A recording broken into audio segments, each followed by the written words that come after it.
तो भारत में शिफ्ट करने का बहुत बड़ा कारण भ्रष्टाचार है, और भ्रष्टाचार को खत्म किया जा सकता है। 90% भ्रष्टाचार एक साल में खत्म हो सकता है, ये मैं गारंटी लेता हूं। दुर्भाग्यवश कैसे खत्म होगा इस पर संसद में चर्चा नहीं हो रही है। 90% अपराध साल भर के अंदर खत्म हो सकता है, लेकिन इसके ऊपर संसद में चर्चा नहीं हो रही। 90% मिलावटखोरी, कालाबाजारी, ये खत्म हो सकती है, लेकिन इसके ऊपर संसद में चर्चा नहीं हो रही। 90% ड्रग स्मगलिंग एक साल के अंदर खत्म हो सकती है, मात्र एक साल में, लेकिन इसके ऊपर संसद में चर्चा नहीं हो रही। भारत में लोग, पता चला जमीन का मालिक कहीं और बैठा, उसको पता नहीं उसकी जमीन को किसी और ने बेच लिया। ऐसे आए दिन घटनाएं देखती आती हैं। लोग यहाँ रहते हैं दिल्ली में और उनकी जमीन कहीं मेरठ में है, मुजफ्फरनगर में, और कोई और बेच के चला गया, और वही जमीन 2-2 3-3 बार बिक गई, मालिक को पता ही नहीं है। क्यों? क्योंकि कानून घटिया है। और इस जमीन विवाद के कारण साल में 2 लाख लोग मर रहे हैं, 3 लाख लोग घायल हो रहे हैं, इसके बावजूद संसद में इस पर चर्चा नहीं हो रही।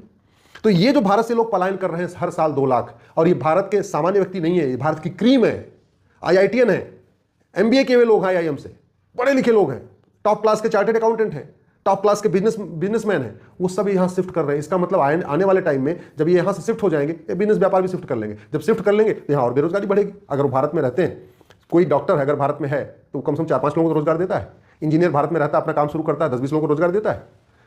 इवन IIM के लोग हैं, चार्टेड अकाउंटेंट हैं, वो भी 10-20 लोगों को रोजगार देते हैं। जो बिजनेस व्यापार कर रहे हो तो 100-200 500 1000 लोगों को व्यापार कर रोजगार देते हैं। तो जब यहाँ से शिफ्ट हो जाएंगे, स्वाभाविक सी बात है रोजगार भी शिफ्ट हो जाएगा, तो हमारी GDP भी कमजोर होगी, बेरोजगारी भी बढ़ेगी।